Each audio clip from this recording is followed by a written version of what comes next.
That was a terrible fucking angle. Jesus Christ. Alright. My sweet Marlboro car.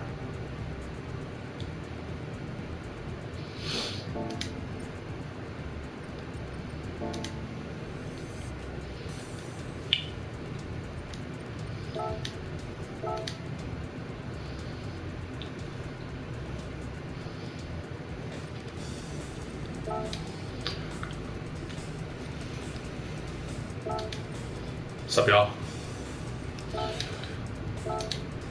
I'm gonna do an endurance race. Thought I'd get some company. I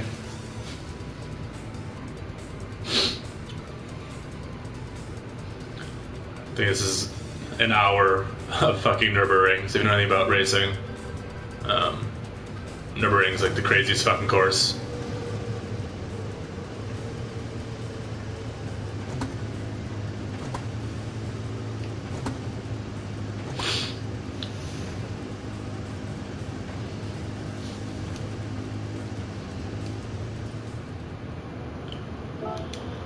Alright.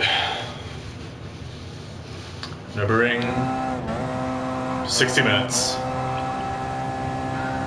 Oh wait, oh, it's a short version. Fuck. About that.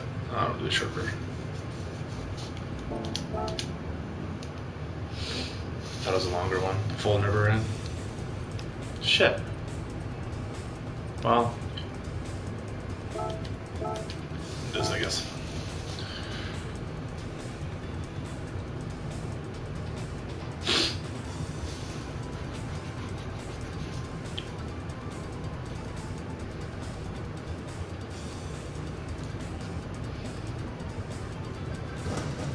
This game loads slow as shit.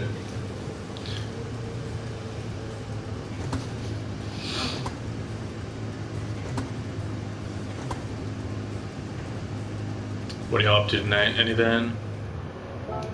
Alright.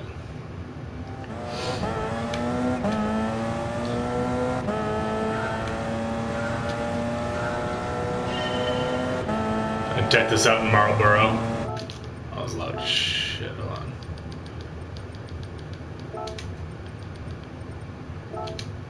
Fuck's the audio?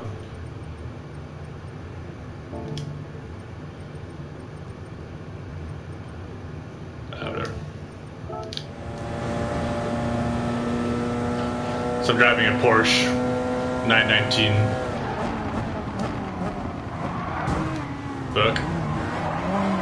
It's a pretty famous Le Mans car if you follow racing at all.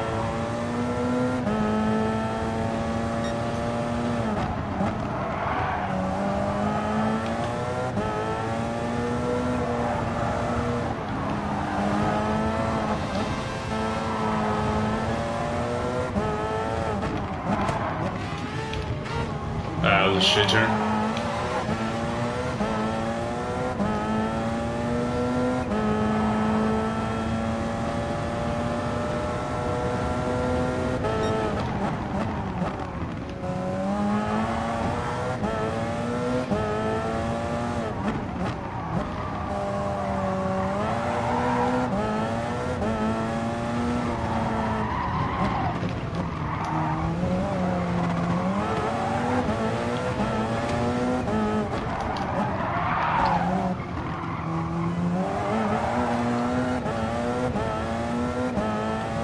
I haven't raced this course in fucking forever. 30 fucking laps, Jesus Christ. Thank you. I honestly been doing all those like single arm shrugs. I can't hear anything. All these single arm shrugs lately, and it honestly made my neck grow. Plus, just doing jiu-jitsu in general, just getting yanked on, cranked on really all the fucking time. This console, this PlayStation. This Gran Turismo Sport, which is only on PlayStation, which in my opinion is the best driving simulator if you want like an actual simulator. But yeah, I've been doing a bunch of those single arm shrugs, which, no joke, have immensely helped resist getting choked, especially in like in the position of like a triangle choke. if it's like half locked, kids for you. It's like half locked. Can definitely kind of like resist it for a while and try to wiggle out of it. It's been a little bit of specific neck work, like mostly just like body weight or head weight, I guess it'd be. Oh fuck, that was terrible. Doing like yeses and nos, my head hanging off a bench. But that's more just kind of like cool down stuff, nothing crazy, and just done randomly. I'll check my sweet Marlboro. Oh, I'll put a number on it, damn it. But yeah, it's been really good for some neck growth, turns out. I'm doing a lot of, in the Smith machine, it's like it's kind of a shrug, it's more like a behind the back high pull almost, kind of mixed, which hits the entire trap muscle, especially the mid and lower traps, really hard. And there's some neck flexing during that too, so that probably has contributed to it. But I think honestly it's mostly just getting cranked down, seeing my neck grow. Along the smallest part of my neck, I don't measure myself too much, but I usually do it like once every couple months. And it kind of happened to coincide right before I started BJJ and now, and the smallest part of my neck grew almost like 1.5 inches, which is pretty crazy actually. But oh fuck, I was reading the thing and not driving. Fucking I drink 200 grams of pea protein a day. Gains, there you go. It's so hard to read and drive at the same fucking time. Tried to do this week. Went to the straightaway, hold on. It's so hard to read and drive. Oh, fuck you. And my hip pain has been really intense to the point I had to walk. Just taking videos on. Tips for this. So you're probably near end range of mobility in your hips. Another potential thing is your knees are probably collapsing pretty hard when you're pulling. You don't have the requisite mobility needed to actually perform it correctly. So I work out a bunch of hip mobility. If you look at Yuri, he has like a hip warm-up he does. I just forgot there's actually gas in this one. I'd probably do those a couple times a day, not right before you lift, because like stretching and shit before you lift to get in positions, like a warm-up's not intended to like trick your body into being able to do positions. That's not the point of warm-up. Warm-up's to get warm. Like all that shit you need to do, it should be separate from your training if you're lacking mobility. But yeah, it's probably one of those two things. Probably both, honestly.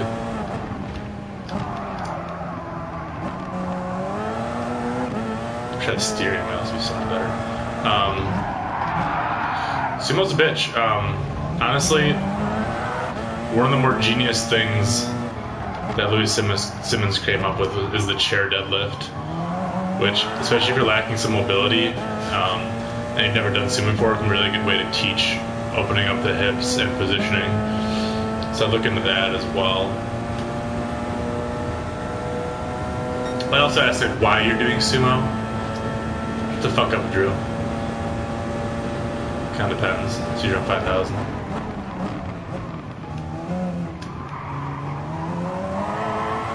Everyone say fuck Drew. Over here. Just trying. Okay, yeah. I mean that's a completely valid reason. I'm personally fucking terrible at sumo, but plenty of people I coach pull sumo. I'd say probably about a third of them. Mostly women, oddly. But not so oddly, I guess, but mostly women.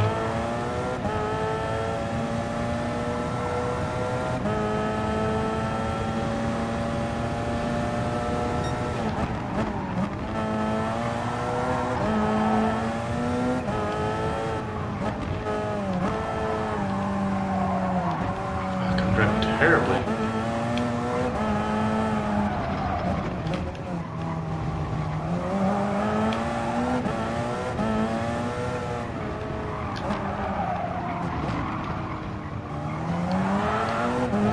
Tall and long.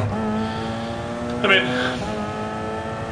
there are some tall people pull sumo. It's typically probably a little weird for you, but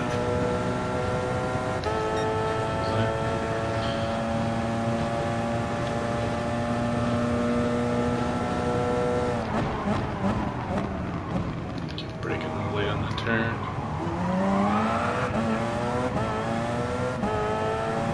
This Porsche I'm driving is like one of the most famous Le Mans cars, and as far as I know, unless it's been beaten since, it has the best time on the Nurburgring. Looking a little back though, that's good. I mean, yeah, typically you'll probably see a little less stress in the lower back, but because it's typically a more upright position.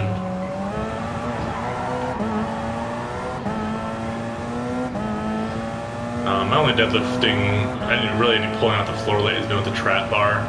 So most of my training lately has been pretty much revolving around jiu-jitsu. Other than like those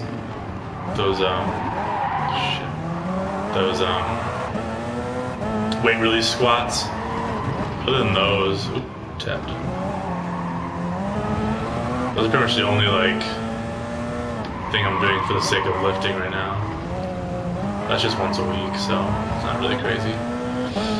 But yeah, I'm doing trap bar deadlifts. My accessories have changed quite a bit. More, not so much the accessories themselves, but more. This guy over. More of the way I've been doing accessories. Especially trying to limit how many reps each week my shoulders and elbows go through. So a lot of my accessories have been much more like bodybuilding style, not really high reps, but more very slow and controlled on the eccentric and concentric. It's basically making shit harder with less weight and fewer reps, which has helped a lot. Especially like when I first started, my shoulders were just fucking dead. My elbows weren't great either. I think I mentioned how I had my elbow hyperextended, so that didn't help either, which, I mean, that's fine now. It wasn't too bad, but so my accessories, I've been doing some quote-unquote sports-specific accessories, like one of the things I've been doing is just get better grip with the gi, which I already have pretty damn good grip with the gi. I'm big dude, not big meaty hands, so it's not too much of an issue, but I mean, you can always have more. So I'll be doing a lot of like single arm and with both arms as well, like seated rows, just holding onto a fucking towel instead of a handle, which has worked pretty well. Just slightly more sport specific. Drew, quit asking fucking cookie cutter questions. Jesus Christ. But typical rep range 1 to 3 for strength for me. And hypertrophy 3 plus, I guess. Kind of depends on the movement. I've mostly been doing between like 8 and 10 reps with my accessories lately. Why are you breaking?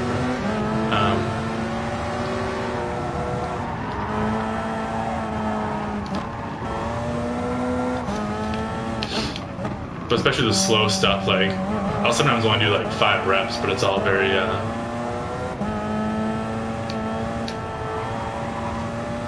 how to get to 225 behind the neck. I think I did it for 2 reps. At the time, I wasn't really pressing at all. I was just doing a shit ton of back work.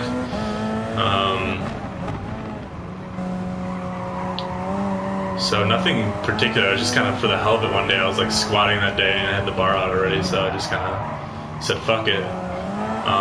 But before that, like years before that really, I used to do a lot of overhead pressing where I would use a double progression a lot, which I've talked about before in my beginner programs used.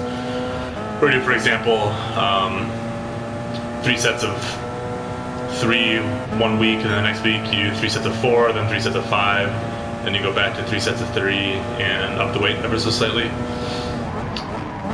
So I did a lot of that when I was like a few years before I did the double, which is 25. I don't think overhead press is particularly good, to be honest.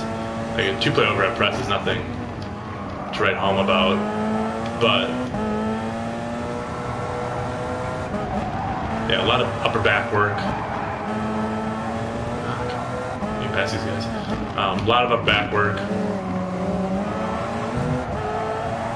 and and double progression works really great with overpress. I'm not saying it's the only way to overpress, but it can kind of,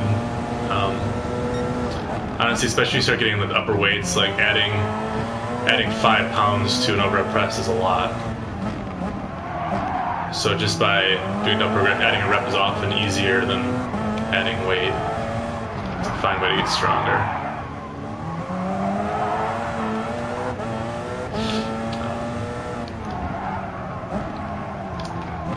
The overhead head press a bit. I do a lot of nothing wrong with doing shoulder isolation exercise. Or using dumbbells as well. Pressing overhead with dumbbells can be really good. I do the pitting already. At the time, no, I wasn't. I literally wasn't pressing in any direction with anything. That was just for the hell of it one day. But not a big fan of push press for strict press overload or anything. I think it's not a bad movement, but if you're trying to get your strict press up, it's not particularly useful.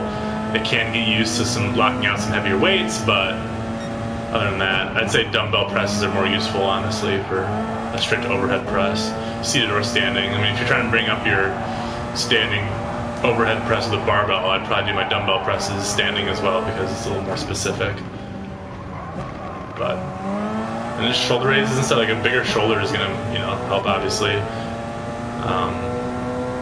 Getting better bracing, so getting stronger abs is gonna help quite a bit.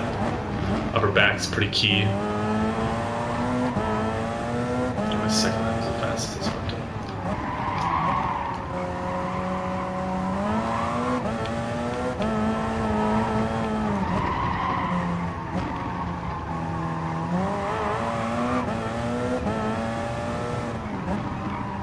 I do like dumbbell presses. You can vary your grip slightly, like just kind of going with against what I just said about being kind of specific with your dumbbell pressing. But anyway, you can do it with like a more neutral grip. You can do wider. It's not a bad idea if you're using them as an accessory. Benching too, and bench is going to help your overhead press. Definitely, you're pressing in a different direction. But if you look at Freaky D, Dennis. He has a monster overhead press, and that just came from benching. So don't be afraid to bench. That was a good fucking turn. There we go. Yeah, I'd say upper back is gonna help a lot as well. As far as like if you're trying to build mass somewhere, obviously your triceps or shoulders, but if your back's bigger, you just have better base to push off of, and kind of key to be more stable as well. A lot of people really lack stability in the overhead press because either they don't know how to brace. Like a lot of people, I never see them flex their glutes, which is something you should definitely be doing because the lift really starts in your feet. So if anything's loose from the feet on up, you're just losing poundage.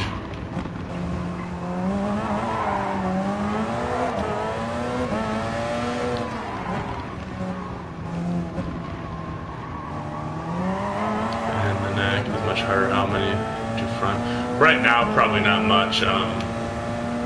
Probably not 225. Maybe, I don't know.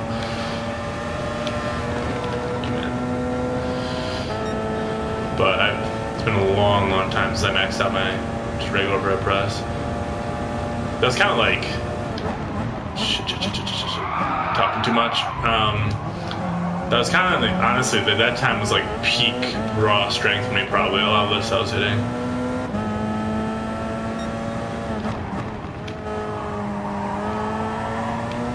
Pressing now, it feels like shit just from all the jiu-jitsu. My shoulders are like non-stop fatigued. Like I've been benching once a week and actually overhead pressing twice a week, but it's all very light stuff. Well, the bench is usually kind of heavy-ish. I've been using the weight releasers for that as well. But it's been close grip. I gotta try to think. This past week was a Wednesday I benched. I had it was 315 on the bar, and then I had 115 on the hooks, including the hooks. So yeah, 150, whatever that is. I don't know if I do math while driving. Total weight on the way down at least. The pits and shit.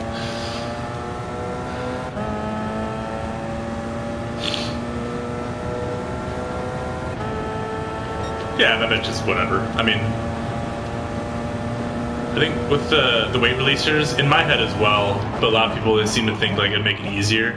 Because in my head, I was imagining like, if you ever played baseball, you have the donut, you know, on there, and when you take it off, it feels so light suddenly.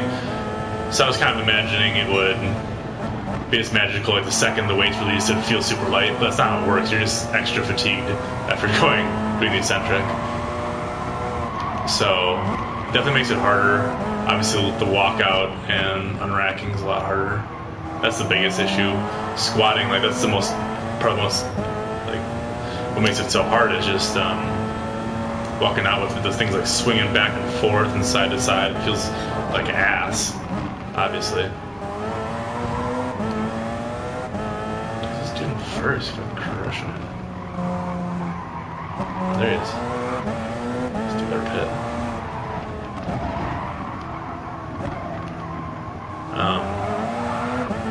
But they've been fun. I don't know if they've done anything. I haven't really maxed out anything without them yet. But if anything, they've certainly. Oh shit! I would pit. It's over here. They're not pitting. Ooh, that's slick. All body. Right strength. I mean. Oh shit. For the longest time, I didn't even press. I thought she's there. So that was like I took like 3.5 years off, I think, or 3 years, whatever it was, of just not pressing at all. So, I mean, that really helped me back, obviously. Super soft stuff, my first 2000. So, back in the day of AOL Instant Messenger, that was my username. I just used it for PlayStation as well. I was eating 4 cheese Doritos, which they need to bring back because they're fucking delicious. And it was the year 2000, so which a lot of people think I'm born in the year 2000, which isn't such a big deal now, but for a while they thought I was like fucking, like back in Modern Warfare 2 days, everyone thought I was fucking like 8 years old.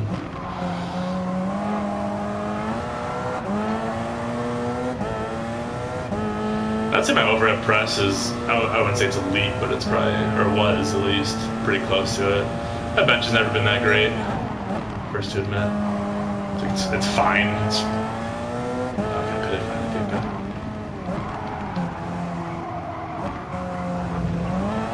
Oh, crap. Shit.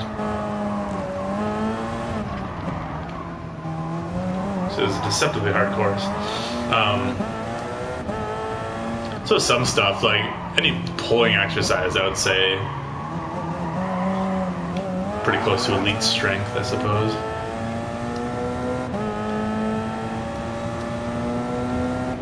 At least for natties. Almost halfway. Hit one more time. Shoot.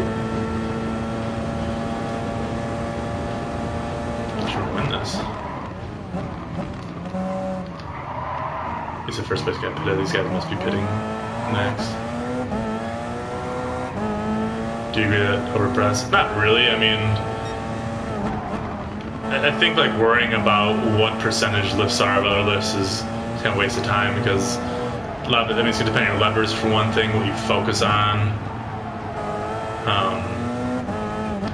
So like trying to like maintain your bench while bringing up your overhead press a shit ton is probably the best idea, because you're just worried about them being within a certain percentage. That said, yeah, I mean, probably somewhere around there, but a lot of it's just like technique and practice. And if you have like a crazy arch on your bench, for example, your overhead press isn't going to be anywhere close to your bench, probably. So there's that to think about too. So a lot of it's how you bench, how you overhead press.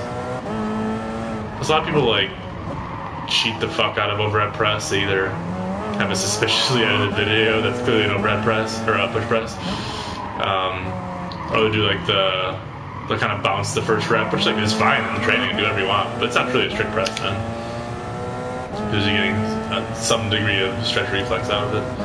These guys not fucking pitting. Shout out to win this. Any good books lately? Yeah, I've read. This is a kind of interesting book I got. I don't know if you can fucking see. It's called Punk. It's about a magazine called Punk Magazine. That was in the mid to late 70s. It was really influential, especially in the punk scene in New York at the time. So like the Ramones and Patti Smith. So there's some actual, what do you call them? It'd be like actual. Fuck, I can't think of them. I'm like fucking dumb right now. Issues. There we go. With the magazine. And it talks about like what they went through, and it's really interesting. Their first magazine, they were super lucky. They stumbled upon Lou Reed in some club in New York, and so they did an interview with him. And then they interviewed Patti Smith, who was like huge, just getting huge at the time. Really interesting shit. And then Ramones, like I said, all these punk people. It was very influential, especially the art style, and it was kind of a blend of comics and like interviews and text. It's really interesting, just like the style of it. Definitely something that's kind of lacking in our digital world now, which is neither here nor there, but it's just something that was very of its time and interesting. Couldn't be done now. This guy driving like a dick. Super shitty to do. But yeah, it was really good. But the dudes like lived in squalor essentially, just so they could like publish these handwritten things. Dream for nonfiction. A bit of both. I suppose more as an adult, I've read a lot more nonfiction. But especially when I was younger, I read a lot more fiction. I remember so we had this thing in grade school called AR reading. I don't know what the fuck AR standing for, but accelerated something maybe. So each year you need a certain amount of points. Otherwise, I don't know what they did if you didn't get them, but probably nothing. And so each year you needed like, I don't know, 100 points or something. Each book was worth a certain amount, so the more difficult the book, the more it was worth. And after reading the book, you take a test to prove you read it and understood it, basically. So this started in 4th grade and went all the way through 8th grade. So in 4th grade, I was like, I'm going to game the system. I don't want to read books because I have to. I want to do it for fun, right? Like every kid wants to do. So I found out which book was worth the most points, which had to be Gone with the Wind. I don't know if you've ever seen either the movie or seen the book or read it, but it's quite long and heavy. So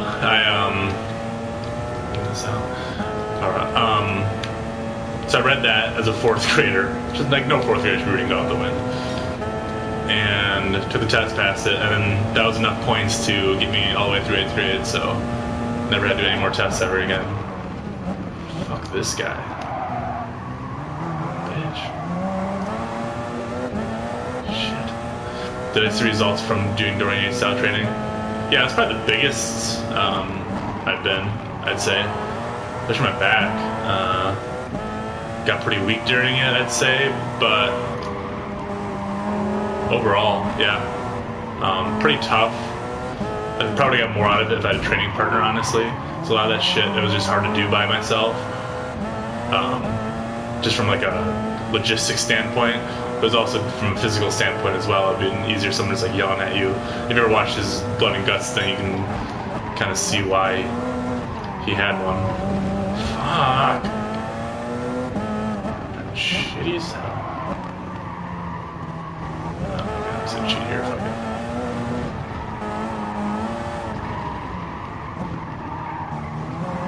Where did this guy come from? I think this is the guy who was in first before, actually. Fuck. But it's an enjoyable style of training, honestly. You just go hard as fuck for like an hour and then call it a day.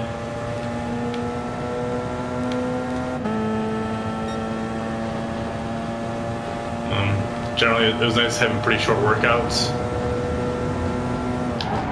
Fuck. See, now I'm talking again. Shit. I guess I'm talking and reading the thing. Fuck me. That just fucked me over. like 4th to 7th. Jesus Christ. Oh, these dirt trails are hard.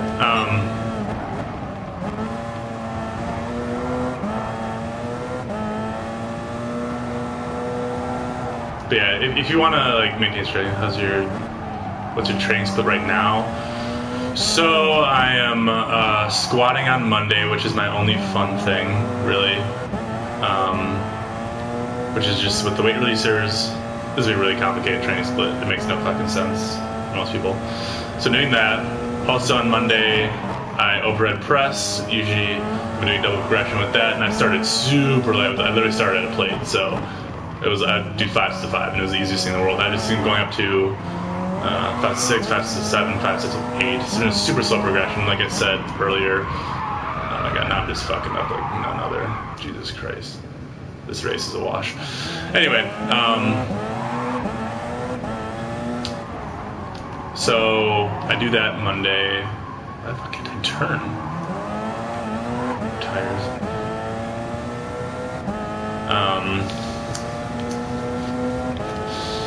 So yeah, I do that Monday, and then overhead press Monday as well. I do some light high bar squatting on Friday. I overhead press on Wednesday and Saturday. What else am I doing? I trap bar deadlift from the low handles on Wednesday, and which is like a easy max. I'd say it's like, I don't know, 90%ish I work up to, then do some reps below that. And then Saturday I do the same thing from the high handles. What else? I do a bunch of most of my accessories are specifically for jiu-jitsu on Monday, Wednesday, and Friday. And then Tuesday, Thursday, and Saturday I do a lot of just bodybuilding. As I was talking about earlier, doing a lot of slow controlled reps, both concentrically and eccentrically. God, I'm doing so bad. I do not like scopes. I probably should do my car differently, honestly. I have it set up for the fucking Le Mans. Yeah, it's kind of a weird split. It doesn't make a whole lot of sense, but it tends to work best with my jiu-jitsu. It's retired.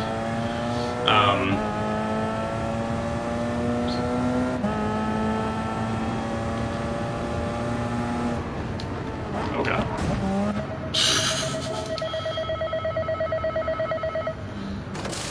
Yeah, that's about it. Most of my accessories are kept in the bodybuilding type accessories, kept in the 5 to 12 rep range typically. Most of these machines are the cables for those. My specific accessories for jiu-jitsu have been those single arm shrugs. There's like behind the back shrug high pulls, whatever you want to call them. I can make a video about that. And I've been doing some towel, like holding onto a towel stuff, like for rows I was talking about. Do you switch the game? No, I switched when it stops working. So it might be a week, it might be 6 months, kind of depends. Like the weight release squat's still going up, so I have no reason to switch it out, I guess.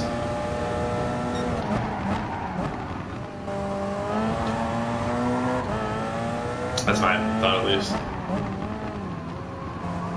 I people worry too much about switching lifts. Like, if it's working, why switch? Yeah.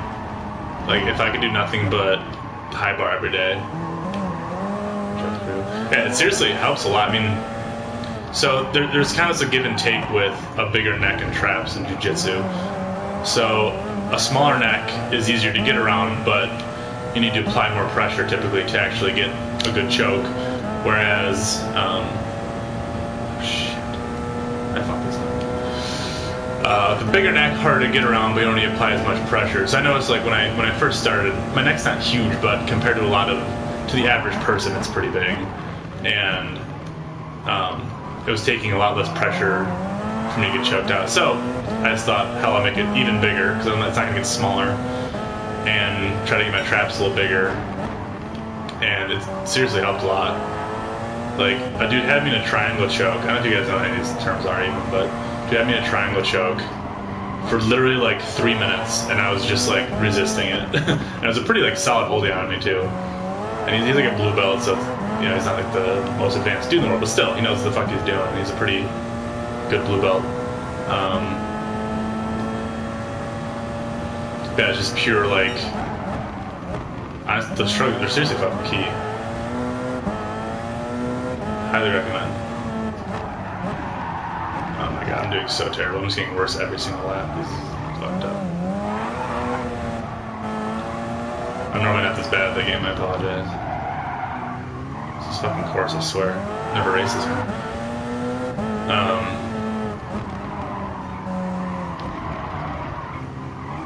But yeah, I'll do some like. One of my biggest issues when I started, my neck would just get fatigued, like just get, you know, a bunch of lactic acid buildup, which obviously is not great. So for a while I was doing a lot of like just head weight stuff like that, just to kind of get used to that pump feeling, more so than actually like getting better at it, which seemed to help. There's definitely a skill to resisting chokes as well. Like, get the biggest neck in the world, and if you've never been choked, you're not going to know how to resist it, really. And it's mostly about relaxing in the right places more than being huge or strong. I'm not a jiu-jitsu expert, but you know, a lot of guys that train at a very high level compete. There's this week a lot of dudes in my gym were competing.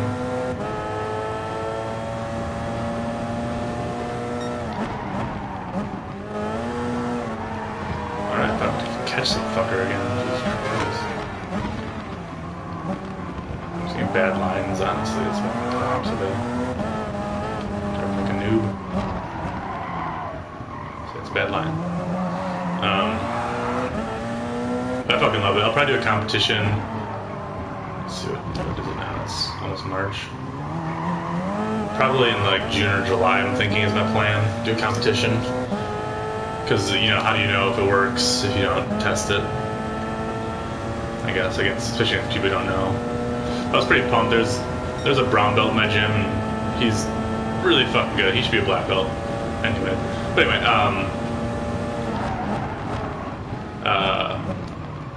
his guard is like fucking impossible to pass, especially like open guard. He's just so fucking good at it. And every time I'm able to pass his guard, it's like the biggest deal in the world. It's like, for me at least, not for him. He doesn't give a shit, but you know, for me it means a lot that I'm able to like get to that point. But he's a bigger guy. There's some people at the gym who are like higher belts than me, but I'm like just so much larger and stronger than they are that I can like, you know, quote unquote cheat. But I try, at least in my training currently, because I'm not fucking amazing jiu-jitsu or anything, but I do try to not rely on my strength or size, especially if it's a smaller opponent, because then I'm not actually learning anything. Because the second if I rely on that and I go against someone who's my size, then you know I'm gonna be shitty, right? Just like any fighting sport. So I've been trying to like my biggest issue is I don't use my hips enough. So my main thing I allow myself to get mounted or put inside control just to practice essentially getting out of it and moving my hips better. So that's kind of my thoughts.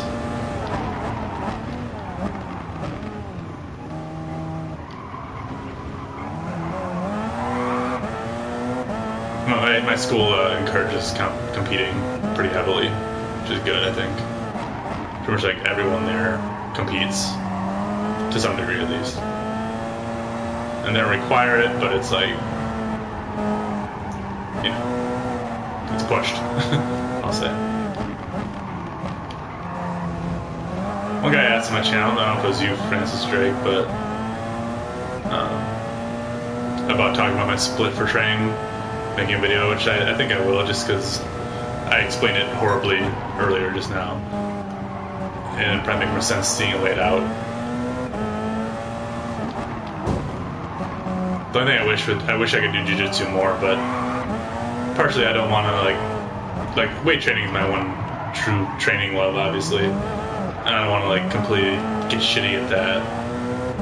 And if I feel like if I do any more, like I go to jiu-jitsu 4 times a week. I go Monday, Wednesday, Friday, and Saturday. And Monday, Wednesday, and Friday, it's like an hour and a half about. And Saturday, it's 2+ hours to open mat on Saturday, which is honestly my favorite. Like, obviously learning the technique shit's important, but I like rolling more than anything. Because I'm a very like, I gotta do it to learn it, and for me, I mean, the technique it's obviously very important in learning how to do stuff on the plata and who knows what else, but I learn a lot more from like actually trying to do it on someone for real, not just in slow motion. You know what I mean? Just kind of the way I learn things.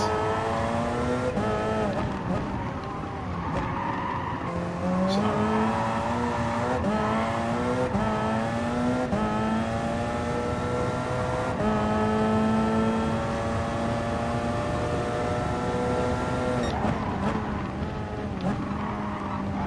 Because when I lived in Norway, I had the chance to go to Le Mans, and I passed up on it, which was so fucking dumb.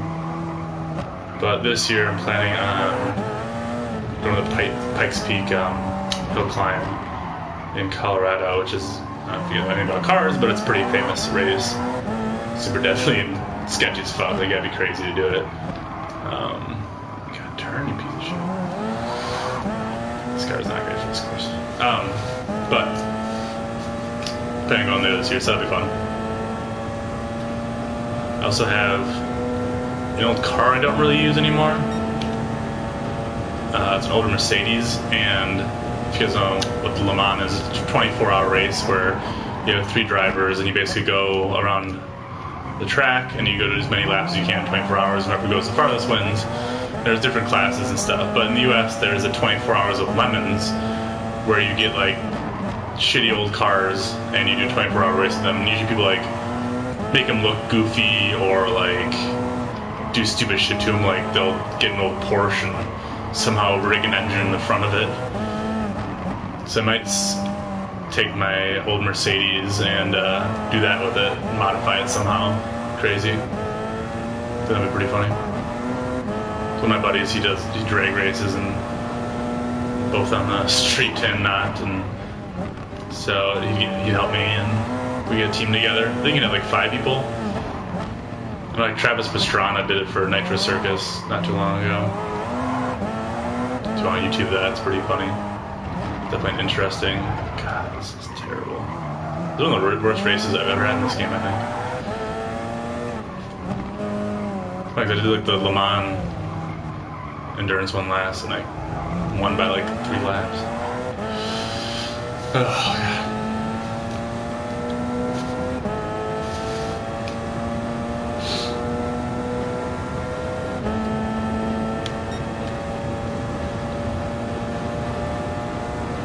If you have any more jiu-jitsu questions for me, I do my best to answer.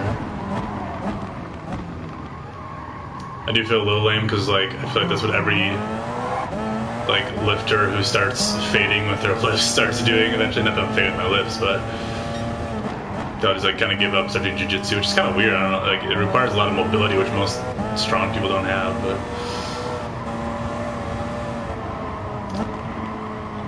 showing people at my gym like shoulder cars and hip and knee cars has been a godsend for a lot of people to train there. Because I think in a way jiu-jitsu is very behind on the training aspect, like the weightlifting and prehab aspects. It's a lot of like old school shit, like their warm-up is, you know, I don't know if you've ever been to a jiu-jitsu gym, but a lot of like just like running circles around the mats and then doing some arm stuff, and it's just like their general warm-ups are not good. There's a lot of stuff, and then that's typically all they do for mobility work is that. There's some specific stuff they could really benefit from doing, like pails and rails. It's super beneficial too. So the ones that I train, like on the strength side of things, we do a lot of mobility work, or have them doing a lot of mobility work. Obviously not done with me, but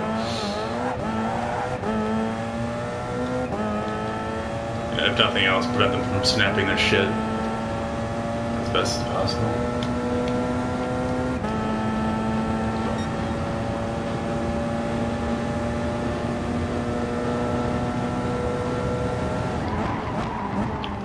Just from jiu-jitsu itself, my mobility's improved a lot, I've noticed. Especially my hips, just getting pried open fucking all the time.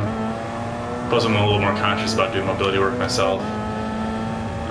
Because typically my mobility work is about, I like to be only as mobile as I need typically, which is not the best, but like, as long as I'm mobile enough to do an ass to grass squat, I'm pretty happy.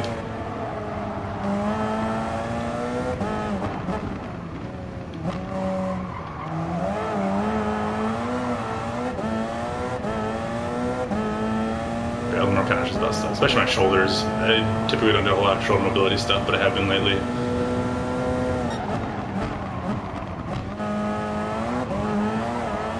Forearm as well, especially after I had my elbow hyperextended. Definitely a lot more bicep stretching and mobility and.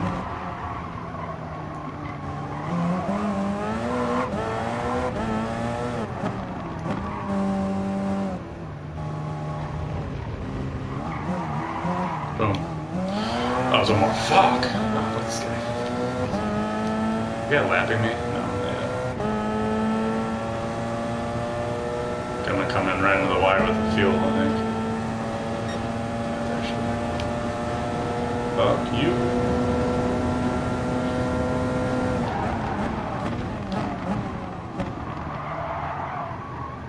I'm so sick of this fucking course.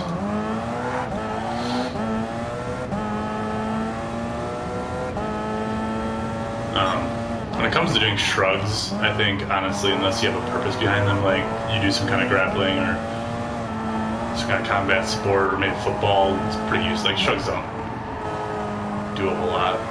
Better off spending time doing other stuff, in my opinion, but if they have a purpose, they can be useful. I was actually doing today in this one-arm shrugs in the Smith machine, but I had just like wrapped a towel around the Smith machine. I was holding onto that, just get a little more specific training. I wasn't able to go to jiu-jitsu this morning, so I was actually flying a plane earlier today, which is pretty sweet. My friend's dad is a former Navy Top Gun pilot, the real Top Gun. Fuck this guy. And he has a little Cessna now. He's retired.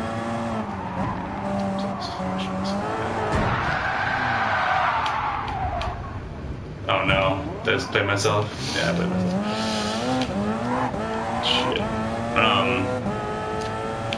So I got to fly that, that was pretty fucking awesome. I was in control for probably about an hour of it. Which was awesome. Never flown a plane before, so. Fuck, that was bad. Jesus.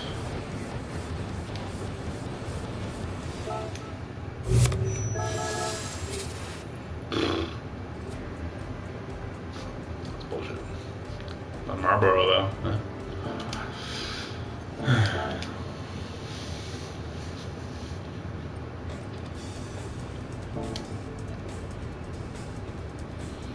What else we got? Oh, chart 3. What is the actual Nurburgring?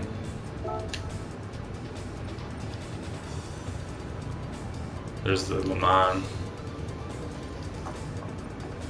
Oh, there's a full one. Oh, the Porsche. I don't want to do that.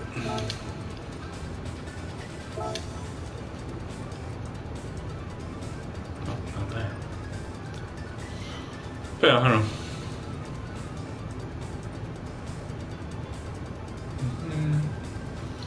I'll probably cut this. I'm gonna do something else. Thanks for watching, those who were here. See y'all.